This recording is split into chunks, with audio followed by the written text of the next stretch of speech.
There are acts of cruelty so profound that they seem to echo through time itself. On a cotton plantation in rural Georgia, December 1854, an overseer named Silas Hargrove committed such an act.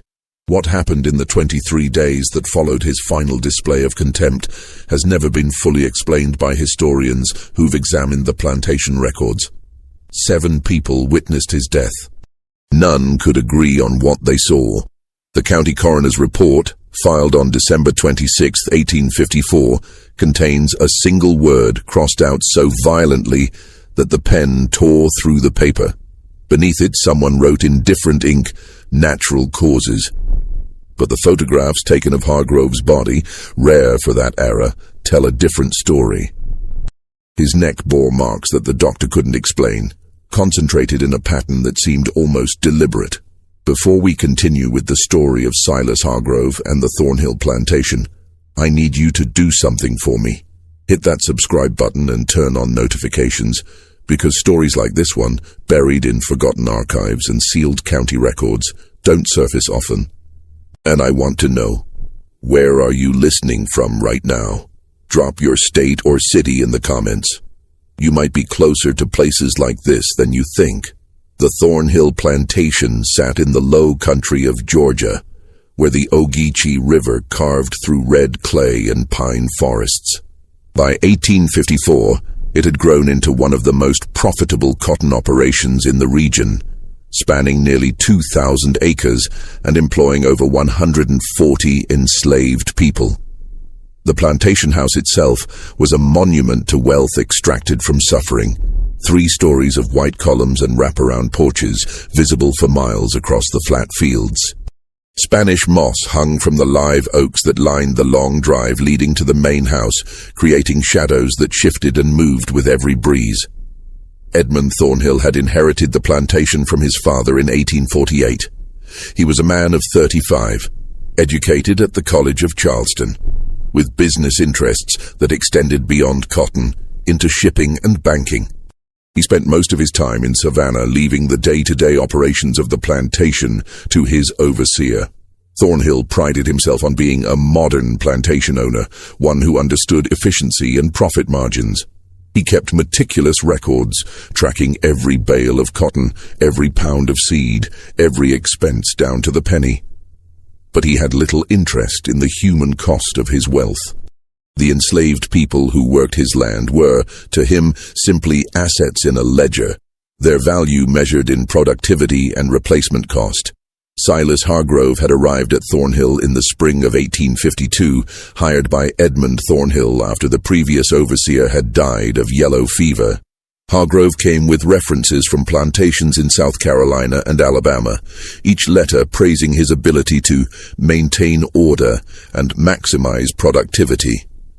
He was a compact man, no taller than 5 feet 7 inches, with a face weathered by sun and a voice that carried across the fields like a whip crack. His eyes were a pale gray, cold and assessing, always calculating. He dressed in the practical clothes of his station, rough cotton shirts, wool trousers, heavy boots, but he carried himself with an authority that demanded obedience. The enslaved community learned quickly that Hargrove's cruelty wasn't explosive or unpredictable. It was methodical, calculated, designed to break spirits as efficiently as possible. He believed that fear was the most effective tool for maintaining control, and he wielded it with precision. A man who worked too slowly would find his food rations cut. A woman who spoke back would be assigned the hardest, most degrading tasks. Children who cried were separated from their mothers. Hargrove understood that physical punishment left marks that could reduce a person's value, so he preferred psychological torment, the kind that left no visible scars but broke people from the inside out. Among those who worked the cotton fields was a woman named Ruth. She was 38 years old in the autumn of 1854, though she looked a decade older. The years of labor had bent her back and gnarled her hands, but her eyes remained sharp and intelligent. Ruth had been born on the plantation, as had her mother before her. She'd spent her entire life within the boundaries of Thornhill land, never traveling more than 10 miles from the place of her birth. She worked as a field hand, rising before dawn to pick cotton until her fingers bled. her back screaming with pain, her body pushed beyond what seemed humanly possible. But Ruth was more than just a field hand. She also served as an unofficial healer for the enslaved community, using knowledge passed down through generations, herbs for fever, poultices for wounds, teas that could ease pain or help a woman through childbirth. Her mother had been a healer, and her grandmother before that, the knowledge traveling across the ocean from Africa, adapting to new plants and new circumstances. Ruth knew which bark could bring down a fever, which roots could stop bleeding, which leaves could ease the pain of a difficult birth. She knew how to set a broken bone, how to treat burns, how to recognize the signs of infection before it turned deadly. This knowledge made her valuable to the enslaved community, a source of hope and comfort in a world designed to strip away both. When a child fell ill, it was Ruth they called for. When a woman went into labor, Ruth was there to guide the baby into the world. When a man injured himself in the fields, Ruth knew how to keep the wound from festering. She worked quietly, never drawing attention to herself, never claiming credit or seeking recognition. She simply did what needed to be done, using the knowledge that had been entrusted to her. But this same knowledge made her dangerous in Hargrove's eyes. He distrusted anything he couldn't control, and Ruth's influence among the other enslaved people represented a kind of power that existed outside his authority. When people looked to Ruth for help, they weren't looking to him. When Ruth eased someone's suffering, it reminded them that there was still kindness in the world, still humanity, still something worth preserving. Hargrove couldn't tolerate that. He needed the enslaved people to be completely dependent on him, to see him as the sole source of mercy or punishment. Ruth's very existence challenged that control. The tension between Ruth and Hargrove had been building for months, a slow accumulation of small cruelties and quiet resistance. In August, he had ordered her whipped for insolence, after she'd asked permission to tend to a sick child instead of working the fields. The child had been burning with fever, delirious and crying for her mother, but Hargrove had refused.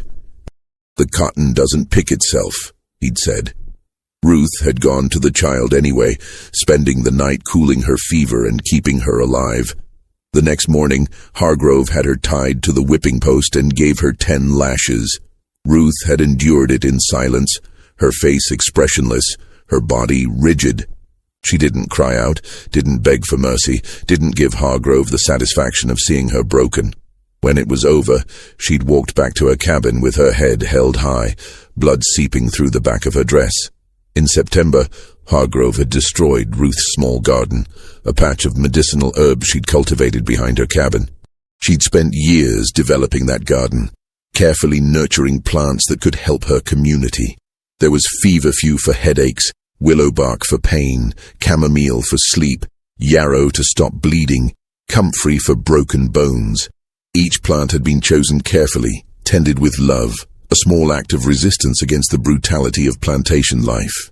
Hargrove had discovered the garden during one of his inspections and had immediately ordered it destroyed. Unsanctioned activity, he'd called it, though everyone knew the real reason. He couldn't stand the idea of Ruth having something of her own, something that brought good into the world without his permission. Ruth had watched in silence as 2 field hands, acting under Hargrove's orders, tore up her garden. They'd pulled the plants out by the roots, trampled them into the dirt, destroyed years of careful cultivation in a matter of minutes. The men doing the work had tears in their eyes. They knew what the garden meant, knew how many people Ruth had helped with those plants. But they had no choice. To refuse would mean punishment, possibly death. So they destroyed the garden while Ruth watched, her face a mask of calm that revealed nothing of what she felt inside. After that, something changed in Ruth. She became quieter, more withdrawn. She still did her work, still helped those who came to her for healing, but there was a distance to her now, as if she'd retreated to some place deep inside herself where Hargrove couldn't reach. The other enslaved people noticed the change and worried. Ruth had always been a source of strength, someone who could endure anything and still find reasons to hope. But now that hope seemed to be fading, replaced by something harder and colder. There was another person on the plantation who noticed Ruth's transformation.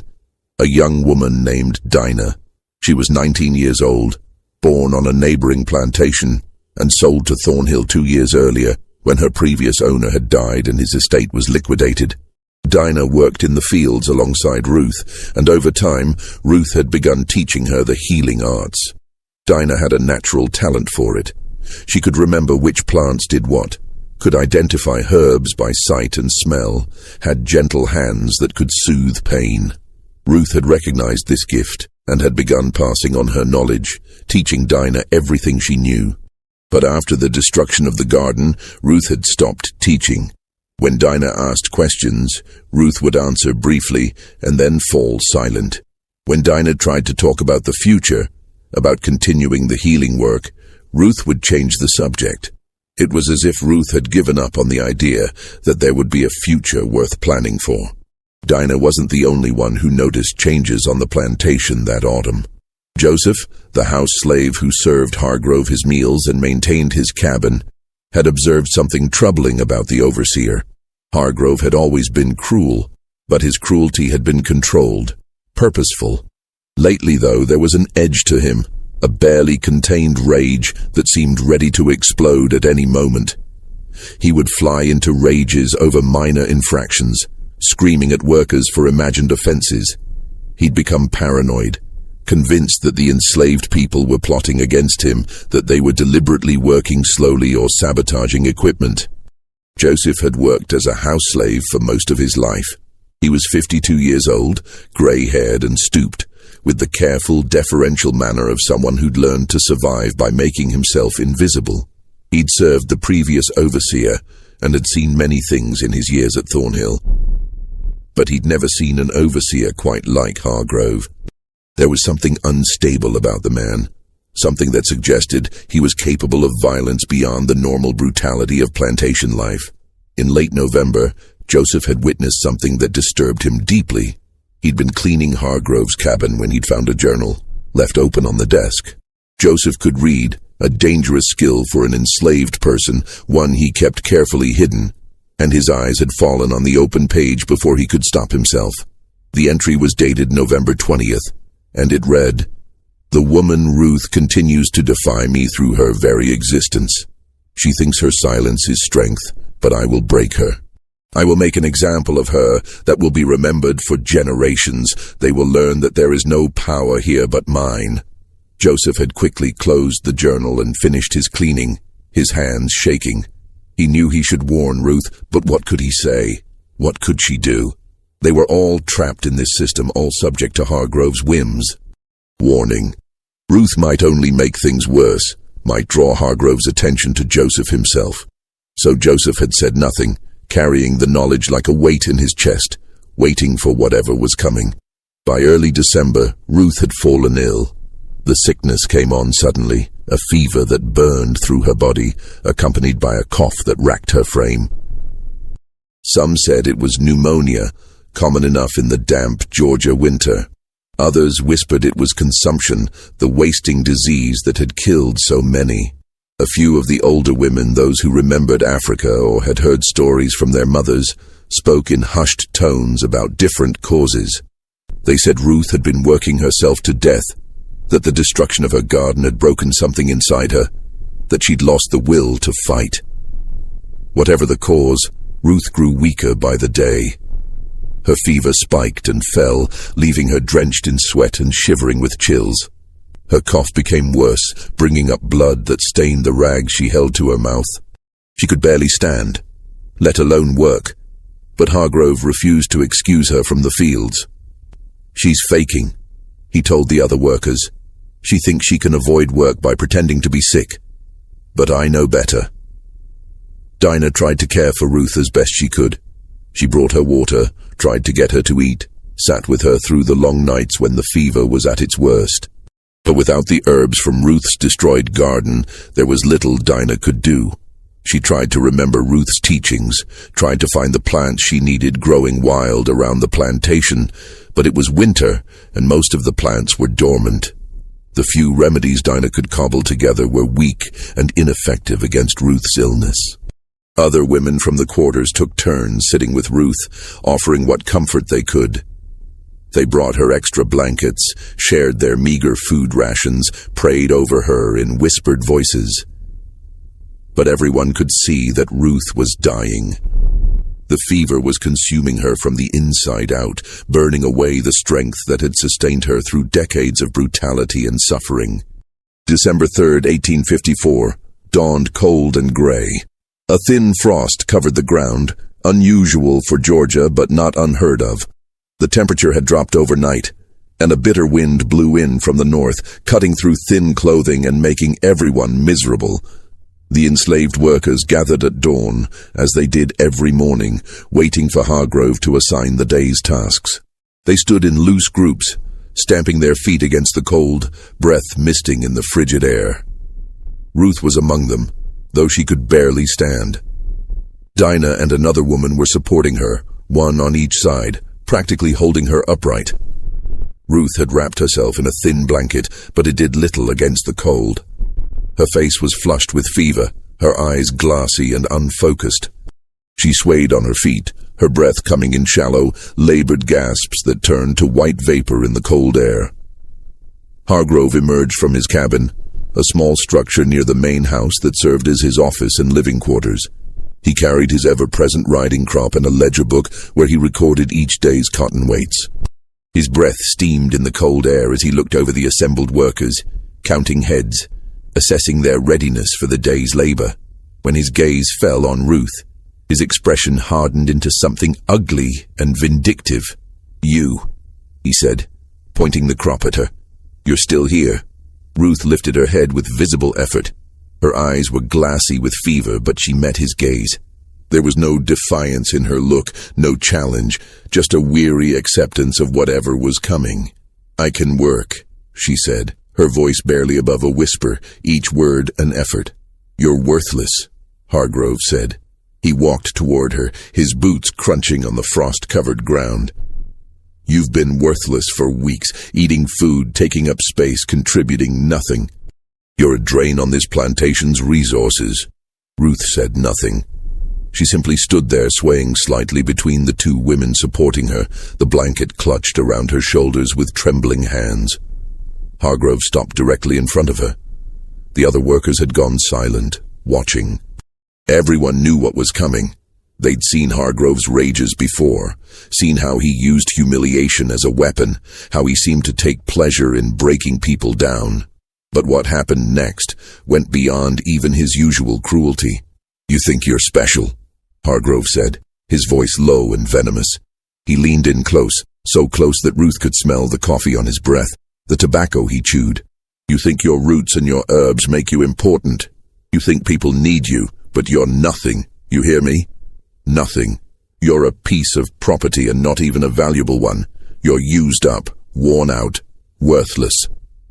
Ruth's legs gave out. She collapsed to her knees, the blanket falling away from her shoulders. The two women tried to hold her up, but Ruth's weight was too much. She ended up on her hands and knees in the frost, her body shaking with the effort of holding herself up. A coughing fit seized her, violent spasms that shook her entire frame. Blood flecked her lips, dark against her fever-flushed skin. Hargrove looked down at her, and for a moment something flickered across his face. Not pity or compassion, but a kind of satisfaction, as if he'd finally achieved what he'd been working toward. He'd broken her. After months of resistance, months of quiet defiance, he'd finally reduced Ruth to this, a sick woman on her hands and knees in the dirt, coughing up blood, unable even to stand. Then, deliberately with full awareness of what he was doing, Hargrove spat. The glob of saliva landed on the back of Ruth's neck, just below her hairline, sliding down beneath the collar of her dress. It was an act of such profound contempt, such complete dehumanization, that several of the watching workers gasped audibly.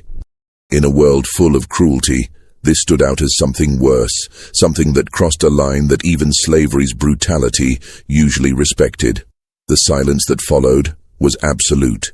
Even the birds seemed to have stopped singing. The wind died down, leaving the air still and cold. Ruth remained on her hands and knees, her breath coming in ragged gasps, blood dripping from her mouth onto the frost-covered ground. Slowly, With tremendous effort, she lifted her head and looked up at Hargrove. Her eyes, despite the fever, were clear and focused. She didn't speak. She didn't need to. The look she gave him contained something that made several of the watching workers step back involuntarily. It wasn't anger or hatred.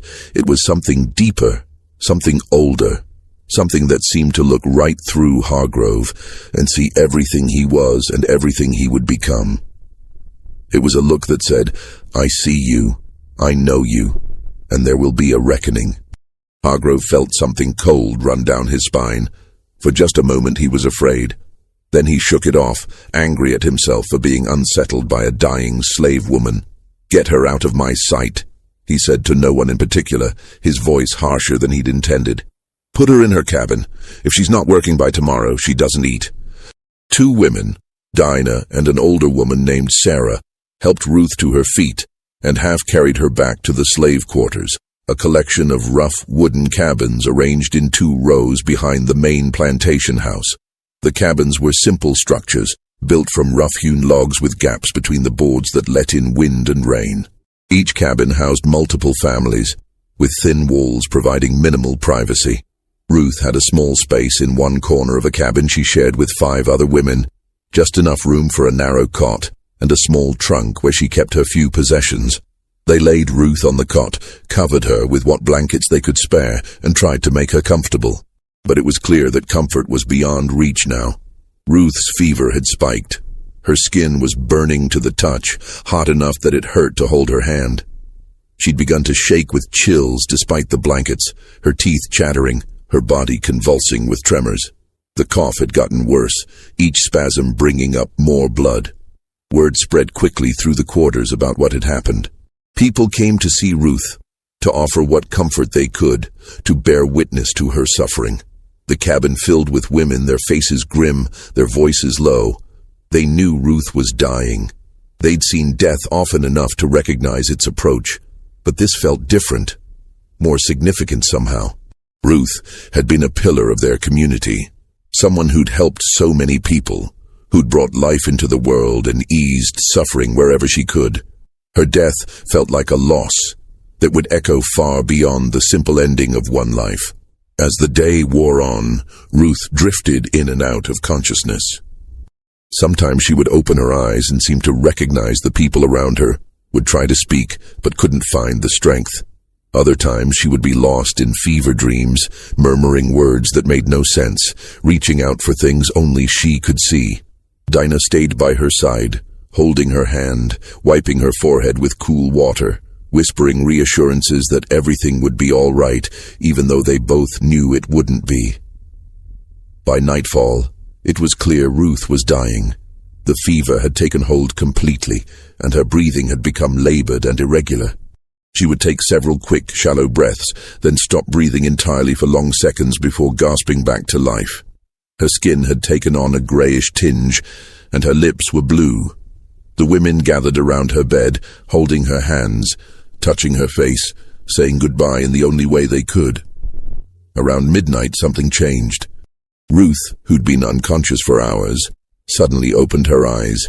The woman sitting with her, Dinah, later said that Ruth's eyes were completely clear, as if the fever had momentarily released its grip. Ruth looked around the cabin, seeming to see each person there, really see them, in a way that made them feel known and understood. Then her gaze settled on Dinah. Ruth reached out and grasped Dinah's hand with surprising strength.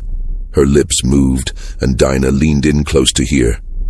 Ruth's voice was barely a whisper, each word an effort, but her meaning was clear.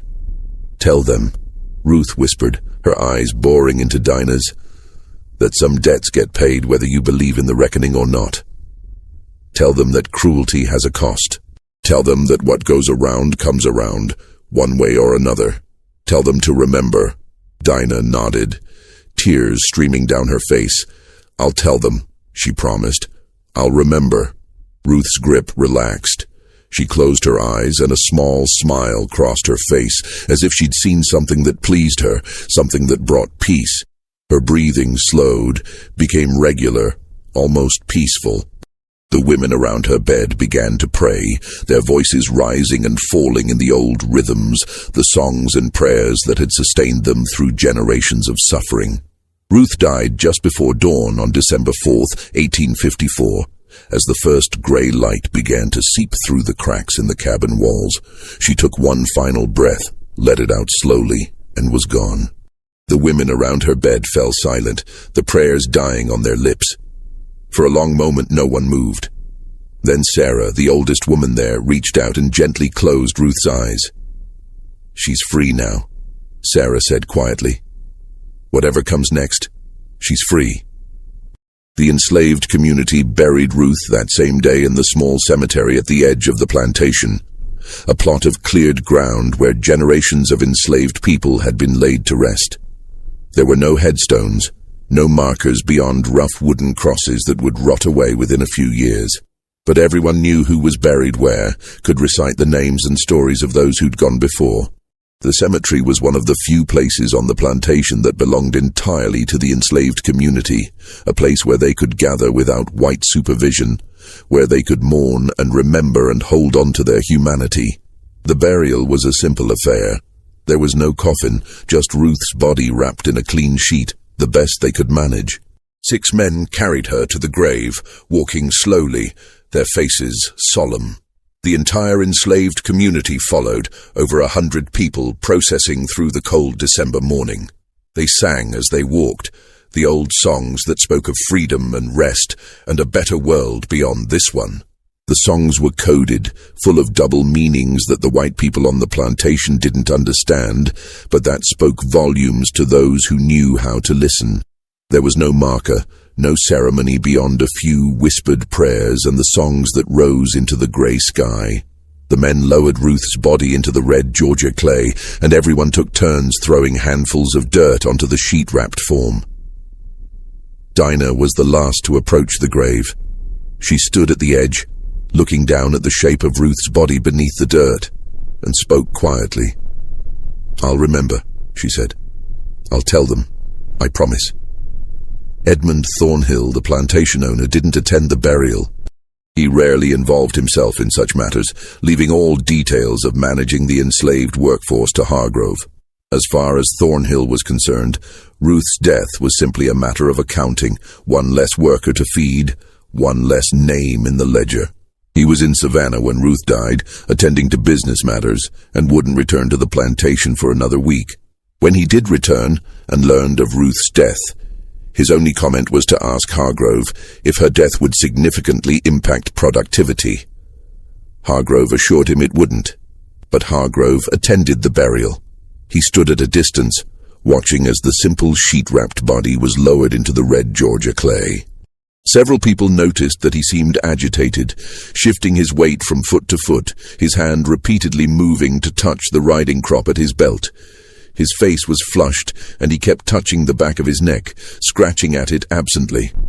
When the burial was finished and the workers began to disperse, Hargrove called out. "Back to work," he said, his voice carrying across the cemetery. "All of you. Mourning time is over. The cotton doesn't pick itself." There was a moment of hesitation, a collective pause as the enslaved people processed this command. They'd just buried one of their own, had barely finished covering her grave, and already they were being ordered back to work. But they had no choice. Slowly, reluctantly, they began to move toward the fields, leaving Ruth's fresh grave behind. Joseph, who'd been standing at the back of the crowd, noticed something odd as Hargrove turned to leave. The overseer stumbled slightly as if dizzy and put his hand to his forehead. Then he shook his head, straightened up, and walked back toward his cabin with determined strides. But Joseph had seen the momentary weakness, had seen Hargrove touch the back of his neck again, scratching at it with an intensity that seemed almost compulsive. That night, Hargrove complained of a headache. Joseph, who brought his dinner as he did every evening, found the overseer sitting at his desk, staring blankly at the wall. The food Joseph had prepared, fried chicken, cornbread, greens, sat untouched on the plate. Hargrove barely acknowledged Joseph's presence, just waved him away with an irritated gesture. "Are you feeling well, sir?" Joseph asked carefully. "I'm fine," Hargrove snapped. "Just tired. Leave me alone." But Joseph noticed things as he cleaned up the cabin. Hargrove had scratched the back of his neck raw, leaving red welts that looked angry and inflamed. There were scratch marks on the desk where Hargrove had been sitting, as if he'd been digging his nails into the wood. And there was a smell in the cabin, faint but noticeable. Something sour and unpleasant, like sweat and fear. Joseph left quickly, disturbed by what he'd seen. He returned to the slave quarters and found Dinah sitting outside her cabin, staring at nothing. He sat down beside her, and for a long moment, neither of them spoke. "He's scratching his neck," Joseph said finally, "right where he spat on Ruth." Dinah turned to look at him, her eyes unreadable in the darkness. "I know," she said quietly. "I saw him doing it at the burial." "You think it means something?" Joseph asked. Dinah was quiet for a long time before answering. "Ruth told me something before she died," she said finally. "She said some debts get paid whether you believe in the reckoning or not. I didn't know what she meant then, but maybe we're about to find out." December 5th began normally enough. Hargrove emerged from his cabin at dawn and assigned the day's work. But those who worked near him noticed changes. He was irritable, more so than usual, snapping at workers for minor infractions. His face was flushed, and he kept touching the back of his neck, scratching at it compulsively. The red welts Joseph had noticed the night before had gotten worse, spreading down beneath his collar. By midday, Hargrove had retreated to his cabin, claiming he needed to update the plantation records. But he didn't update any records.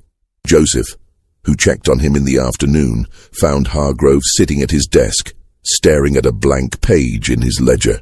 The lamp was lit even though it was still daylight, casting long shadows across the room. Hargrove hadn't written anything. He just sat there, one hand absently scratching the back of his neck, staring at the empty page. That evening, Hargrove summoned Joseph to his cabin. When Joseph arrived, he found Hargrove in the same position, still staring at the blank page. The lamp had burned low and the cabin was full of shadows. Hargrove didn't look up when Joseph entered. "Did you hear anything last night?" Hargrove asked without preamble. Joseph, confused, shook his head. "No, sir." "Hear what?" "Singing," Hargrove said. "I heard singing, coming from the quarters. A woman's voice, singing those songs you people sing." Joseph felt a chill run down his spine.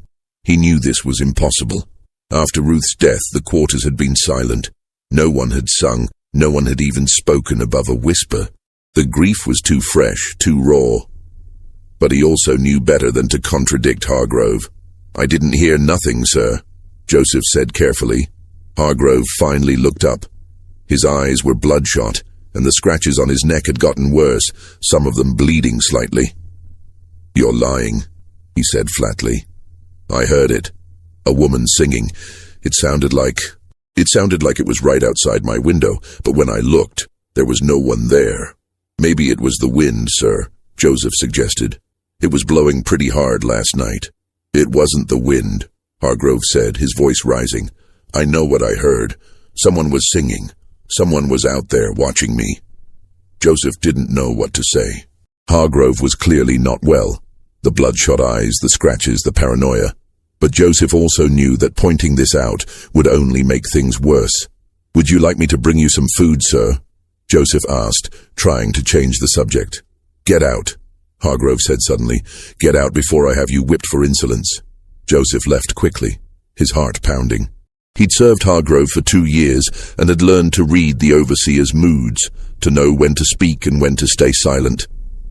But this was different. This was a man coming unraveled, losing his grip on reality.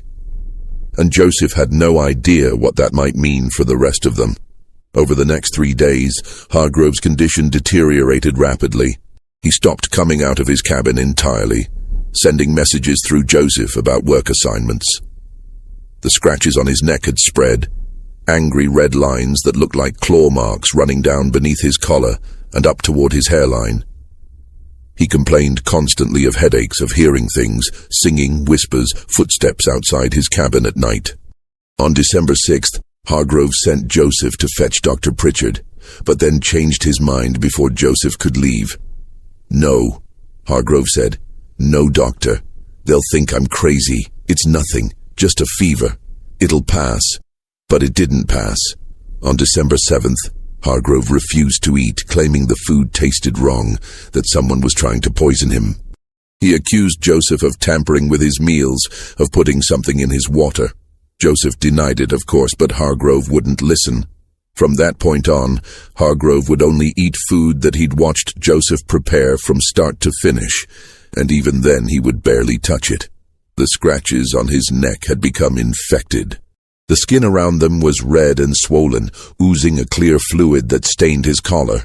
Hargrove had taken to wearing a scarf wrapped around his neck, trying to hide the marks, but the scarf only made things worse, trapping heat and moisture against the infected skin.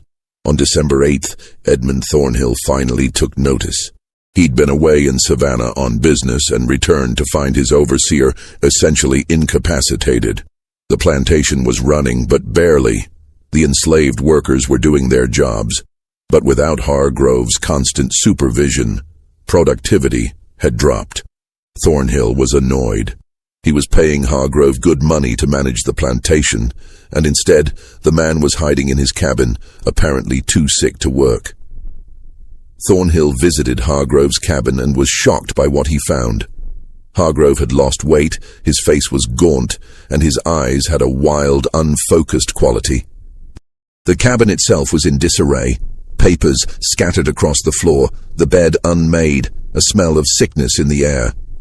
Hargrove was sitting at his desk, the scarf wrapped around his neck, scratching absently at his arms. "Silas," Thornhill said, "you need a doctor." "No," Hargrove said immediately, his voice hoarse. "No doctor, it's nothing, just a fever. It'll pass." "You look terrible," Thornhill said bluntly. "You've lost weight, you're not working, and from what Joseph tells me, you're barely eating. What's wrong with you?" "Nothing's wrong with me," Hargrove insisted. "I'm fine. I just need rest." Thornhill frowned. He walked closer, trying to get a better look at Hargrove. "What's that on your neck? Let me see." "It's nothing," Hargrove said, pulling the scarf tighter.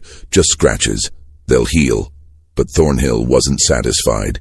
He reached out and pulled the scarf away before Hargrove could stop him. What he saw made him step back in shock. The scratches had spread across Hargrove's entire neck, angry red lines that wept clear fluid. Some of them had scabbed over, only to be scratched open again. The skin was inflamed and swollen, clearly infected. "Good God, man," Thornhill said. "How did this happen?" "I don't know," Hargrove said, his voice barely above a whisper. "I can't stop scratching. It itches. It burns. It feels like something's crawling under my skin." Thornhill made a decision. "I'm sending for Dr. Pritchard. You need medical attention whether you want it or not. And you're relieved of your duties until you're well enough to work. I'll manage the plantation myself until then." Hargrove wanted to argue, but he didn't have the strength. He just nodded and slumped back in his chair, his hand moving automatically to scratch his neck again. Dr. Samuel Pritchard arrived on December 9th, a respected physician from the nearby town of Statesboro. He was a man in his 50s, with grey hair and a neatly trimmed beard, dressed in the formal black suit that marked his profession.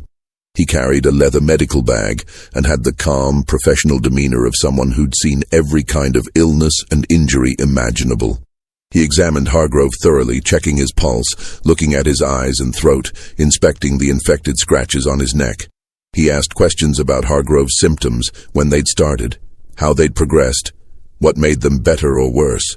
Hargrove answered in a dull, lifeless voice, as if he'd given up caring about his own condition. "It's an infection," Dr. Pritchard concluded. "Likely from those scratches they've gone septic. The question is, how did you get so many scratches in the first place?" "I don't know," Hargrove said. "I've been scratching. I can't help it. It itches." "But what caused the initial irritation?" Dr. Pritchard pressed. "Did you come into contact with poison ivy? Were you bitten by something?" Hargrove shook his head. "I don't remember. It just started itching one day, and I couldn't stop scratching." Dr. Pritchard frowned. In his years of medical practice, he'd seen many cases of infected wounds, but this was unusual. The scratches were concentrated in one specific area, the back of Hargrove's neck, just below the hairline. They radiated out from a central point, as if Hargrove had been scratching one spot over and over until the skin broke, then continued scratching until the infection spread. "I'll clean and dress the wounds," Dr. Pritchard said, "and I'll leave you with laudanum for the pain and fever, but Mr. Hargrove, you must stop scratching. You're making it worse. If you can't control the urge, I'll need to bandage your hands." "I can't stop," Hargrove said, his voice desperate. "I've tried, but it itches. It burns. It feels like something's under my skin trying to get out." Dr. Pritchard cleaned the wounds with carbolic acid, a painful process that made Hargrove gasp and clench his fists. Then he applied a poultice and wrapped Hargrove's neck in clean bandages. He left instructions with Joseph about changing the bandages daily and gave Hargrove a bottle of laudanum with strict instructions about dosage. "Rest," Dr. Pritchard said. "Keep the wounds clean and dry. Don't scratch. If the infection doesn't improve in a few days, send for me again." But Hargrove couldn't follow those instructions. Within hours of Dr. Pritchard's departure, he'd torn off the bandages and scratched the wounds open again. The relief was immediate but temporary. The itching would subside for a few minutes, then return with renewed intensity, driving him to scratch again. By December 10th, the infection had spread. Red lines, the telltale signs of blood poisoning, were creeping up Hargrove's neck and down toward his chest. His fever had spiked, leaving him alternating between burning heat and bone-deep chills. He'd stopped making sense when he spoke, his words dissolving into fevered rambling. The enslaved community watched these developments with a mixture of fear and fascination. No one spoke openly about what was happening, but everyone understood that something significant was unfolding. Ruth had been dead for 6 days, and Hargrove was clearly dying, consumed by an infection that had started exactly where he'd been scratching, the same spot where his spit had landed on Ruth's neck. Word spread through the quarters in whispers. People would gather in small groups after dark, speaking in low voices about what they'd seen, what they'd heard. Some said it was divine justice, that God was punishing Hargrove for his cruelty. Others said it was Ruth herself, reaching back from beyond death to claim what was owed.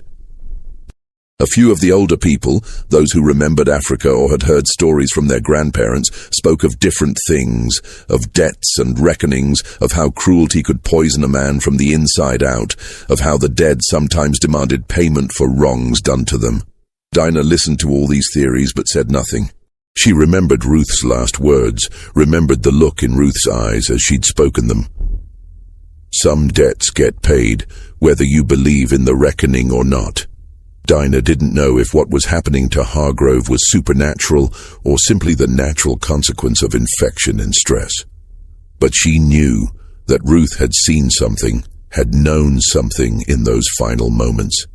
And whatever it was playing out now in Hargrove's suffering. On December 12th, Hargrove developed a new symptom. He couldn't bear to be touched. When Joseph tried to help him change his shirt, Hargrove recoiled violently, screaming that Joseph's hands were burning him. When Dr. Pritchard returned to check on his patient and tried to examine the infected wounds, Hargrove pushed him away with surprising strength, crying out that the doctor was trying to hurt him. "He's delirious," Dr. Pritchard told Edmund Thornhill. "The infection has spread to his blood. It's affecting his mind. He needs constant care, and he needs to be restrained if necessary to keep him from scratching." But restraining Hargrove proved impossible. He fought anyone who tried to tie his hands, thrashing and screaming with a strength that seemed impossible for someone so sick. Eventually, they gave up and simply left him alone in his cabin, checking on him periodically, but otherwise letting him do as he wished. The house slaves who had to enter his cabin to bring water or check on him reported strange things. They said Hargrove would sometimes be found standing at the window, staring out toward the slave quarters, muttering to himself. Other times he would be curled up on his bed, whimpering like a child, his hands pressed against his ears as if trying to block out sounds only he could hear. Once, Sarah found him on his knees in the middle of the cabin, his hands clasped as if in prayer, tears streaming down his face. "I'm sorry," he'd been saying over and over. "I'm sorry. I didn't know. I didn't understand." Sarah had backed out of the cabin quickly, disturbed by what she'd seen. She told the others about it that night, and the story spread through the quarters. Hargrove was apologizing. But to whom? To God? To Ruth? To all the people he'd tormented over the years? On December 14th, Edmund Thornhill insisted on bringing Dr. Pritchard back for another examination. The doctor arrived to find Hargrove in a terrible state. He'd lost more weight, his face was gaunt and grey, and his eyes had sunken deep into their sockets. The infection had spread across his entire neck and down onto his chest, angry red lines radiating out from the original scratches. The smell of sickness was overwhelming, sweat and infection and something else, something that made Dr. Pritchard think of rotting meat. "How long does he have?" Thornhill asked quietly, pulling the doctor aside. Dr. Pritchard shook his head. "Days at most. The infection is too advanced. It's in his blood now, spreading through his entire body. There's nothing more I can do." "How did this happen?" Thornhill demanded. "It was just scratches." Dr. Pritchard chose his words carefully. "Sometimes infections take hold in ways we don't fully understand. The body's humors become imbalanced. In Mr. Hargrove's case, I believe his mental state contributed to his physical decline. He was convinced someone was poisoning him, that he was being watched. That kind of fear and stress can weaken a man's constitution, make him susceptible to illness. What Dr. Pritchard didn't say, what he couldn't say without sounding like a superstitious fool, was that he'd never seen an infection progress quite like this. The pattern of it, the way it had spread from that single spot on Hargrove's neck, the timing of it all. It was unusual, not impossible, not supernatural, but unusual enough to make a man of science uncomfortable. That night, Dr. Pritchard sat in his office in Statesboro and wrote in his private journal, a record he kept of unusual cases. He described Hargrove's symptoms in detail, noted the progression of the infection, recorded his observations about the patient's mental state. Then he paused, pen hovering over the page, debating whether to include what he was thinking. Finally, he wrote, "There is something about this case that troubles me beyond the medical facts. The infection began in a very specific location, the back of the neck, just below the hairline. Mr. Hargrove was compulsively scratching this spot before any visible signs of infection appeared. When I asked him why he was scratching, he couldn't provide a clear answer. He simply said it itched, that it felt like something was under his skin. The enslaved workers at the plantation have been whispering about this case. They seem to believe there is some connection between Mr. Hargrove's illness and the recent death of an enslaved woman named Ruth. I do not put stock in superstition, but I cannot deny that the timing is striking. Ruth died on December 4th. Mr. Hargrove's symptoms began that same day. The infection is concentrated in the exact spot where witnesses say Mr. Hargrove spat on Ruth as she lay dying. I do not know what to make of this. Perhaps it is simply coincidence. Perhaps the stress of the incident triggered some psychosomatic response that manifested as physical symptoms. Or perhaps there are forces at work that medical science does not yet understand." Dr. Pritchard read over what he'd written, then closed the journal. He would never show this entry to anyone. Years later, after his death, his son would find the journal and read the entry. The son, also a doctor, would dismiss it as the superstitious musings of an aging physician. He would tear out the page and burn it, not wanting such unscientific speculation associated with his father's name. December 15th brought no improvement in Hargrove's condition. If anything, he was worse. The fever had reached dangerous levels, leaving him barely conscious. His skin had taken on a grayish tinge, and his breathing had become labored and irregular. The infection had spread to his face, causing swelling and discoloration around his jaw and cheeks. Joseph, who still brought water and checked on Hargrove several times a day, found the overseer lying on his bed, staring at the ceiling. Hargrove's lips were moving, but no sound was coming out. Joseph leaned closer, trying to hear what Hargrove was saying. "Watching me," Hargrove whispered. "Always watching. In the corner, by the window, standing at the foot of the bed, watching." "There's no one here, sir," Joseph said gently. "You're alone." "No," Hargrove said, his eyes still fixed on the ceiling. "She's here. She's always here now, watching, waiting." "Who, sir?" Joseph asked, though he already knew the answer. "Ruth," Hargrove whispered. "She won't leave. I tell her to leave, but she won't. She just stands there watching me. Sometimes she smiles, sometimes she just stares, but she's always there."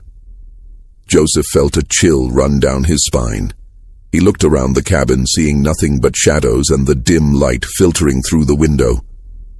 But he couldn't shake the feeling that there was something there, some presence that he couldn't quite see or name.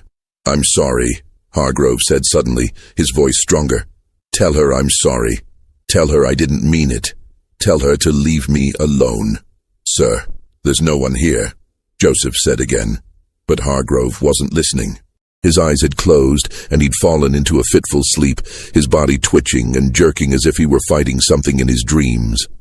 Joseph reported this conversation to the other house slaves, and word spread quickly through the quarters. The reaction was complex, satisfaction mixed with unease. They'd all wanted to see Hargrove punished for his cruelty, but watching him deteriorate into madness and infection was disturbing even to those who hated him most. Some felt vindicated, seeing his suffering as just payment for the pain he'd caused. Others felt uncomfortable, as if they were witnessing something that shouldn't be seen, something that crossed boundaries between the living and the dead. Dinah's reaction was different. When she heard about Hargrove's hallucinations, about him seeing Ruth standing in his cabin, she felt a strange sense of peace. Ruth had promised that debts would be paid, and now, it seemed, that promise was being fulfilled. Whether through divine intervention, supernatural forces, or simply the natural consequences of guilt and infection, Hargrove was facing a reckoning, and Ruth, in whatever form, was there to witness it. On December 18th, Hargrove began to hallucinate more intensely. Joseph, who still brought him meals that went uneaten, reported that Hargrove was having full conversations with people who weren't there. Sometimes he seemed to be arguing with someone, his voice rising in anger, gesturing wildly at empty air. Other times, he would fall silent, staring at a corner of the room as if watching something Joseph couldn't see, his face a mask of terror. "She's here," Hargrove said once, his eyes fixed on the empty corner. "She's always here now, watching, judging." "Who, sir?" Joseph asked, though he knew the answer. "Ruth," Hargrove whispered. "She won't leave. I tell her to leave, but she won't. She just stands there looking at me with those eyes, those terrible, knowing eyes." Joseph reported this to Edmund Thornhill, who was growing increasingly frustrated with the situation. His overseer was dying, Christmas was approaching, and he needed to find a replacement quickly. The plantation couldn't run itself, and Thornhill had no desire to manage it personally. He'd already begun making inquiries, reaching out to contacts in Savannah and Charleston, looking for someone who could take over Hargrove's duties. But finding a new overseer wasn't easy. Word had spread about Hargrove's illness, about the strange circumstances surrounding it. Some potential candidates were superstitious enough to be wary of taking a position where the previous overseer had died under such unusual circumstances. Others simply didn't want to deal with the complications of taking over mid-season, with Christmas approaching and the cotton already picked and baled. On December 20th, Hargrove could no longer get out of bed. The infection had spread throughout his body, and he was burning with fever. His skin had taken on a grayish tinge, and the smell of sickness had become overwhelming. The infected wounds on his neck had turned black in places, the tissue dying and rotting while he was still alive. Dr. Pritchard returned, took one look at Hargrove, and pulled Edmund Thornhill aside.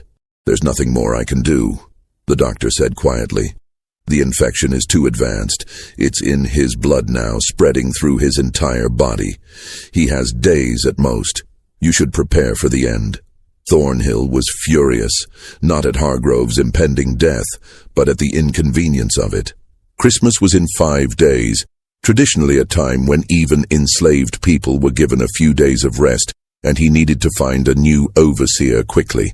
The plantation couldn't run itself, and he had no desire to spend his Christmas managing field hands and cotton production. "How did this happen?"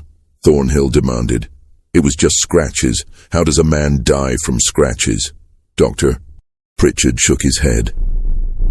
"Sometimes infections take hold in ways we don't fully understand. The body's humors become imbalanced.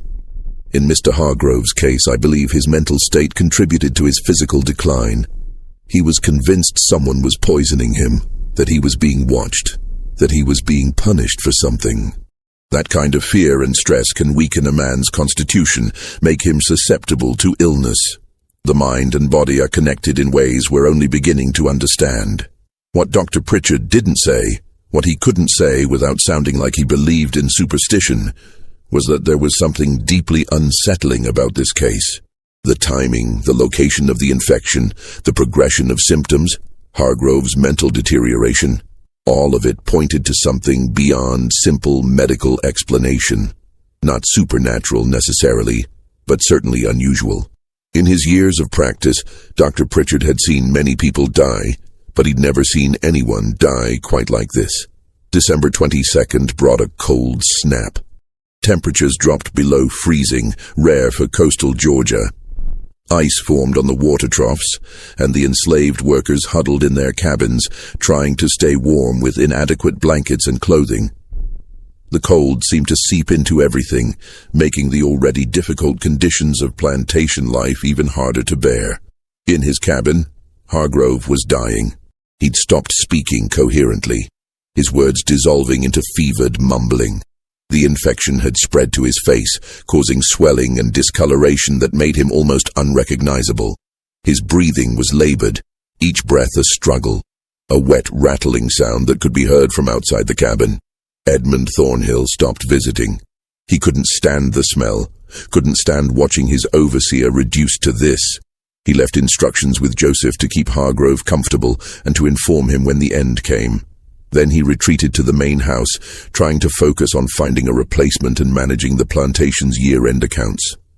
On December 23rd, something strange happened.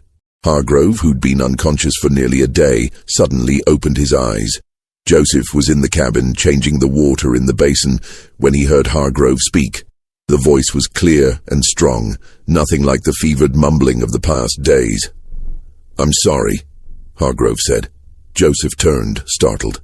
Hargrove was staring at the ceiling, tears running down his swollen face, cutting tracks through the grime and sweat. "I'm sorry," Hargrove said again, his voice breaking. "I didn't understand. I didn't know. I thought I was doing what needed to be done. I thought I was maintaining order, but I was wrong. I was so wrong." "Sir?" Joseph said, uncertain whether to respond. But Hargrove wasn't talking to Joseph. His eyes were fixed on something above him, something Joseph couldn't see. "Please," Hargrove whispered. "Please, I'm sorry. I understand now. I see what I've done. I see all of it. Every cruelty, every humiliation, every moment of suffering I caused. I see it all, and I'm sorry. I'm so sorry. Please, please make it stop. Make it stop." Then he began to scream. It was a sound Joseph would never forget. Pure terror. The sound of a man confronting something beyond his comprehension, something that stripped away every defense and left him naked and vulnerable. The screaming went on for nearly a minute, Hargrove's voice rising and falling, sometimes forming words but mostly just raw sound, the expression of fear so profound it couldn't be contained. The screaming brought people running. Sarah and 2 other house slaves burst into the cabin, followed moments later by Edmund Thornhill himself. They found Hargrove thrashing on the bed, his eyes wide and staring, his mouth open in a silent scream. His voice had given out, but his body continued to convulse as if he were still screaming. "Hold him down!" Thornhill shouted. "He'll hurt himself!" But when they tried to restrain Hargrove, he fought with surprising strength. It took 4 people to hold him down, and even then he continued to struggle, his eyes fixed on something above him, something only he could see. Finally, after what seemed like hours but was probably only a few minutes, Hargrove's body went limp. He collapsed back onto the bed, his breathing shallow and rapid, his eyes still open but no longer seeing. "What happened?" Thornhill demanded, looking at Joseph. "I don't know, sir," Joseph said, his voice shaking. He just started screaming. He was apologizing to someone, and then he started screaming. Thornhill looked down at Hargrove, at the infected wounds that covered his neck and chest, at the swollen face and sunken eyes. "He's dying," Thornhill said flatly. "Finally, Joseph, stay with him. Send for me when it's over." But Hargrove didn't die that night. He lingered through December 24th, Christmas Eve, in a state that was neither fully conscious nor unconscious. His eyes were open, staring at the ceiling, but he didn't react to anything around him. His breathing had become irregular, sometimes stopping for long seconds before resuming with a gasping wheeze. The house slaves who had to enter his cabin to bring water or check on him reported that his eyes would sometimes follow them, tracking their movements across the room, but he never spoke, never moved beyond the slight rise and fall of his chest. The plantation observed a subdued Christmas Eve. Traditionally, the enslaved people would have been given the evening off, allowed to gather and celebrate in their own way, to sing and dance and forget for a few hours the brutality of their daily lives. But with Hargrove dying and Thornhill in a foul mood, the atmosphere was tense and uncertain. People stayed in their cabins, speaking in whispers, waiting for news. Dinah spent Christmas Eve sitting outside her cabin, wrapped in a thin blanket, looking up at the stars. She thought about Ruth, about the last words Ruth had spoken, about the promise of a reckoning. She thought about Hargrove, dying slowly and painfully in his cabin, consumed by infection and guilt. And she wondered if this was justice, if this was what Ruth had meant when she'd said that debts get paid whether you believe in the reckoning or not. Just before midnight on Christmas Eve, a sound echoed across the plantation. It came from Hargrove's cabin, a long, rattling gasp, followed by silence. Joseph, who'd been dozing in a chair outside the cabin, jerked awake. He waited, listening, but heard nothing more. The silence stretched on, heavy and absolute. Slowly, Joseph stood and pushed open the cabin door. Hargrove was dead. His eyes were still open, staring at the ceiling, his mouth frozen in what might have been a scream or a plea. But it was his neck that made Joseph step back in shock. The infection, which had spread across Hargrove's body in angry red lines, had concentrated in one spot. The exact spot where he'd scratched compulsively for weeks, the same spot where his spit had landed on Ruth's neck. The skin there had turned black, necrotic, and had split open, revealing infected tissue beneath. The wound was deep, going down to the bone, and it had a smell that made Joseph gag, sweet and rotten, the smell of death. Joseph ran to get Edmund Thornhill. The plantation owner arrived with a lamp, took one look at Hargrove's body, and immediately sent for Dr. Pritchard. The doctor arrived just after dawn on Christmas morning, examined the body, and began to fill out the death certificate. "Cause of death?" Thornhill asked, his voice clipped and businesslike. Dr. Pritchard hesitated. He looked at Hargrove's neck, at the concentrated infection, at the pattern of it. In his medical training, he'd learned that infections could spread in unpredictable ways, that the human body was complex and not fully understood. But he'd also learned that some things were better left unexplained, especially in a community where superstition ran deep, and people were already whispering about curses and divine justice. "Septicemia," Dr. Pritchard said finally. "Blood poisoning from an infected wound." He wrote this on the death certificate, signed it, and handed it to Thornhill. But as he was packing his medical bag, he paused. "Mr. Thornhill, may I ask, the woman who died earlier this month, Ruth, I believe her name was, what was the cause of her death?" Thornhill shrugged, already thinking about the arrangements he'd need to make, the new overseer he'd need to hire. "Pneumonia, I suppose, or consumption. Does it matter?" "No," Dr. Pritchard said slowly. I suppose it doesn't. But it did matter, at least to Dr. Pritchard. That night, in his private journal, he wrote about Hargrove's death. He noted the progression of the infection, the location of it, the timing. He also noted, though he couldn't explain why it seemed significant, that Hargrove had died exactly 21 days after Ruth's death, and that the infection had concentrated in the exact spot where Hargrove had scratched. The same spot where witnesses said he'd spat on Ruth as she lay dying. Dr. Pritchard never showed this journal entry to anyone. Years later, after his death, his son found the journal and read the entry. The son, also a doctor, dismissed it as the superstitious musings of an aging physician. He tore out the page and burned it, not wanting such unscientific speculation associated with his father's name. But before he burned it, he read the final line his father had written. There are more things in heaven and earth than are dreamt of in our philosophy. I do not know what killed Silas Hargrove, but I am not certain it was simply infection. Silas Hargrove was buried on December 26, 1854, in the White Cemetery in Statesboro, far from the plantation and far from the unmarked graves of the people he'd tormented. The funeral was sparsely attended. Edmund Thornhill, Dr. Pritchard, a few local businessmen who felt obligated to pay their respects, and the minister who performed the service. No one from the plantation attended except Joseph, who was required to drive Thornhill's carriage. The minister's eulogy was brief and generic, speaking of a man taken too soon, of the mysteries of God's will, of the hope of resurrection. But his words rang hollow. Everyone there knew what kind of man Hargrove had been. No one mourned his passing. The burial was simply a formality, a social obligation, a way of disposing of a body and moving on. Back at Thornhill Plantation, life continued.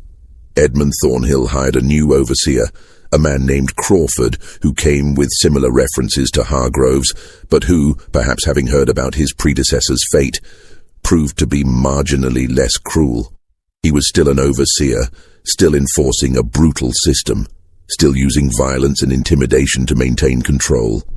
But he was careful. He never destroyed anyone's garden. He never spat on anyone, and when someone fell ill, he allowed them rest, at least for a day or two. The enslaved community returned to their work, their lives, their quiet resistance. But something had changed. In the weeks and months following Hargrove's death, people noticed small things. The cabin where Hargrove had died remained empty. No one wanted to live there, and Thornhill didn't force the issue. Workers who passed it at night sometimes reported hearing sounds from inside, though when investigated the cabin was always empty. Scratching sounds, they said, like someone clawing at wood, desperate to get out or to get at something beneath the surface. More significantly, the story of what had happened spread beyond the plantation. In the enslaved community across Georgia, it became a story told in whispers, a story that carried both warning and hope. The details changed with each telling. Some versions made Ruth a conjure woman with special powers. Others made Hargrove's death more dramatic, more obviously supernatural. But the core remained the same. A woman had been shown the ultimate disrespect in her dying moments, and the man who'd done it had died in agony exactly 3 weeks later, consumed by an infection that started in the exact spot where he'd committed his final act of cruelty. Edmund Thornhill never spoke publicly about Hargrove's death. In his private correspondence discovered years later by historians, he mentioned it only once, in a letter to a business associate dated January 15, 1855. The overseer situation has been resolved. The new man is adequate, though perhaps too cautious. I sometimes wonder if Hargrove's death has made him superstitious. These rural folk are prone to such nonsense. Still, productivity is acceptable, and I suppose a cautious overseer is better than a dead one.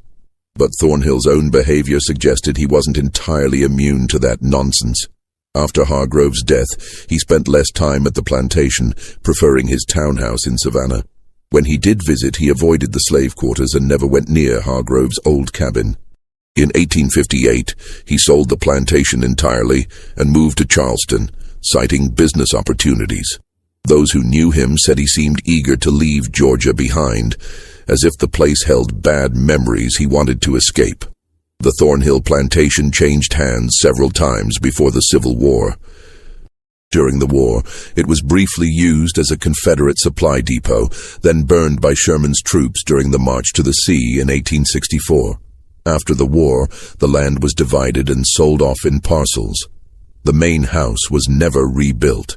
Today, the site is mostly farmland, with a few scattered houses and a historical marker that mentions the plantation's existence, but says nothing about the people who lived and died there. Nothing about Ruth or Hargrove or the events of December 1854. But the story persisted. In the 1930s, as part of the Federal Writers Project, interviewers collected oral histories from formerly enslaved people. Several of these interviews, conducted with elderly men and women who'd been children during slavery, mentioned the story of Ruth and Hargrove. The details varied. Some remembered it happening in Georgia. Others placed it in South Carolina or Alabama. Some said the overseer died on Christmas Day. Others said it was New Year's. But the core was always the same. An overseer had spat on a dying enslaved woman, and he'd died shortly after, consumed by an infection that started where his spit had landed. One interview, conducted in 1937 with a woman named Clara Jenkins, is particularly striking. Clara was 93 years old at the time of the interview, living in a small house outside Atlanta. She'd been born on a plantation near Thornhill, and had heard the story from her mother, who'd heard it from someone who'd been there when it happened. "My mama told me about that overseer," Clara said in the interview, her voice still strong despite her age. "Said he was a mean man, meanest she ever heard of.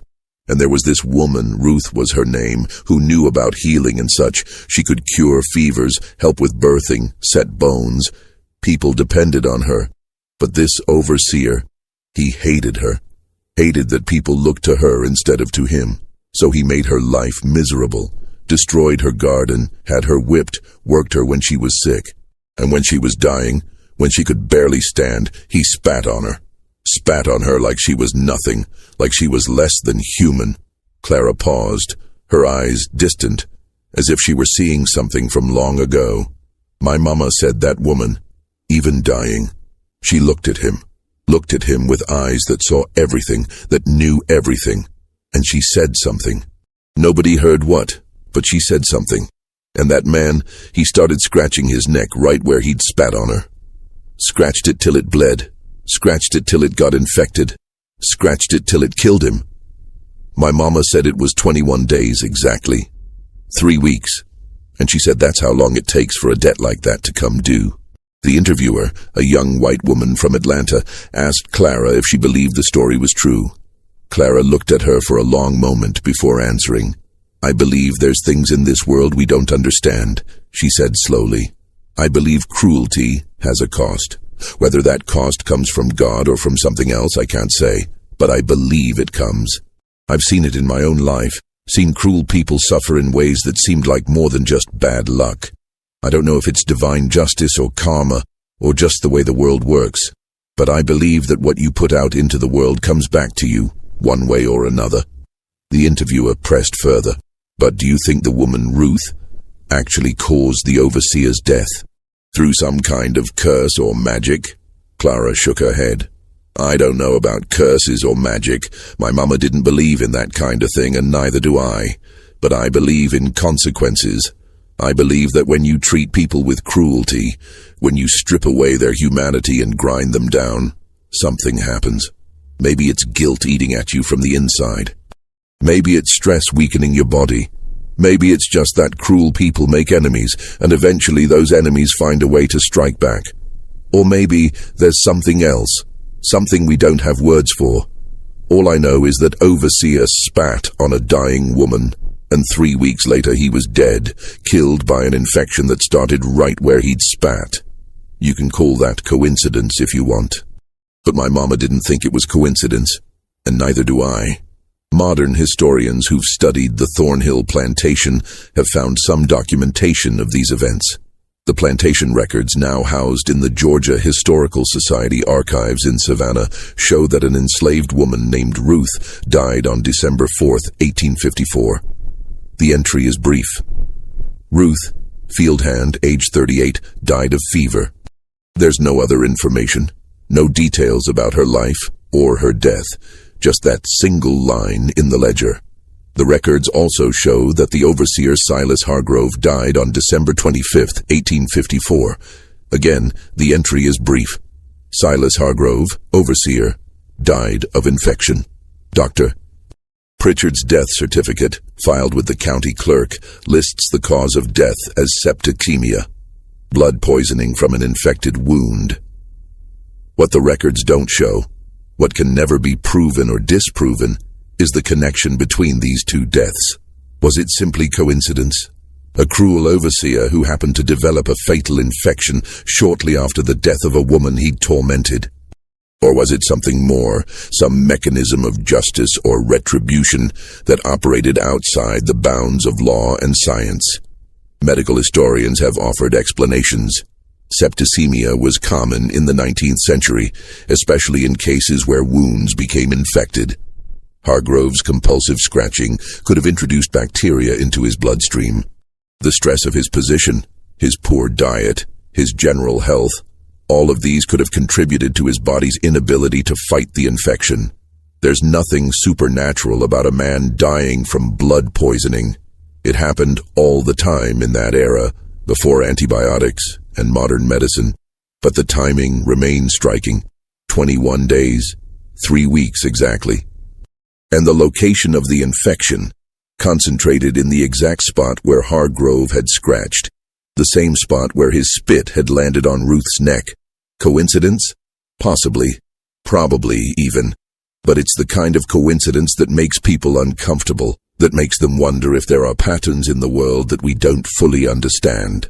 There's another detail, one that's often overlooked in retellings of the story. In the weeks before Ruth's death, several people mentioned seeing her working on something. She would sit outside her cabin in the evenings when the day's work was done, working with plants and roots. When asked what she was making, she'd smile and say it was for later. After her death, when the women cleaned out her cabin, they found several small bundles of herbs and roots, carefully wrapped and labeled.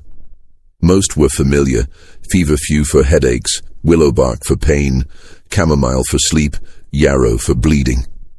These were the remedies Ruth had used for years, the knowledge passed down through generations. But there was one bundle that no one recognized. It contained a mixture of roots and dried plants that none of the other healers in the community could identify. The plants weren't from Ruth's destroyed garden. They were different, unfamiliar, possibly gathered from the woods beyond the plantation boundaries. The bundle was labeled in Ruth's careful handwriting with a single word: justice. The women who found it were frightened. Some wanted to burn it immediately, afraid of what it might represent. Others argued it should be buried with Ruth, that it was meant to go with her to the grave. In the end, they did neither. They hid it, placing it in a small wooden box and burying it near Ruth's grave, marking the spot with a flat stone so they could find it again if needed. Whether this bundle had anything to do with Hargrove's death is impossible to say. Ruth never used it, never had the opportunity to use it. It was simply there, a preparation for something that never came to pass, at least not in any way that could be directly traced. Ruth died before she could do anything with whatever she'd prepared. Or perhaps it did come to pass, just not in the way anyone expected. Perhaps the act of preparation itself was enough, a declaration of intent that somehow manifested in the world. Perhaps Ruth's knowledge of plants and roots extended beyond simple healing, into areas that modern science doesn't fully understand. Or perhaps, and this is what most historians would argue, it was simply a dying woman's attempt to maintain some sense of control, some belief that justice might eventually be served, even if she wouldn't live to see it. The truth, as with so many stories from this period, is lost to time. What remains are the documented facts. Ruth died on December 4, 1854. Silas Hargrove died on December 25, 1854, exactly 21 days later, from an infection that began in the spot where he'd scratched compulsively, the same spot where witnesses said he'd spat on Ruth as she lay dying. These are facts, recorded in plantation ledgers and death certificates and county records. Everything else, the meaning of it, the connection between these events, the question of whether this was justice or coincidence, that's for you to decide. Was it divine intervention? Was it a curse? Some form of folk magic that Ruth had learned from her ancestors? Was it simply the natural consequence of guilt and stress manifesting as physical illness? Or was it pure coincidence? Two unrelated deaths that happened to occur in close proximity, with no connection beyond the one we impose on them through storytelling. The people who lived through these events had their own opinions. The enslaved community at Thornhill believed that Ruth had somehow reached back from death to claim what was owed. They believed that Hargrove's suffering was payment for his cruelty, that justice had been served even if it came through mysterious means. This belief sustained them, gave them hope that even in a world designed to strip away their humanity, there was still some force that recognized their worth, that punished those who treated them with contempt. The white community had different explanations. Dr. Pritchard believed it was a medical case, unusual but explainable through the science of the time. Edmund Thornhill believed it was bad luck, an unfortunate coincidence that cost him a good overseer. The minister who performed Hargrove's funeral service believed it was God's will, though he was careful not to speculate on why God might have chosen to take Hargrove in such a painful manner. But there were some, even in the white community, who wondered, who noticed the timing, the location of the infection, the progression of Hargrove's symptoms, who remembered the stories their grandmothers had told them about curses and hexes, about folk magic that could reach across the boundary between life and death, who looked at the facts and couldn't quite convince themselves that it was all just coincidence. In the end, perhaps the truth doesn't matter as much as what the story represents. It's a story about power and powerlessness, about cruelty and consequences, about the human need to believe that justice exists even when the law provides none. It's a story that was told and retold for generations, changing with each telling, but always maintaining its core, that some debts get paid, whether you believe in the reckoning or not. What do you think of this story? Do you believe everything was revealed? Was this divine justice, a biological coincidence, or something else entirely? Leave your comment below.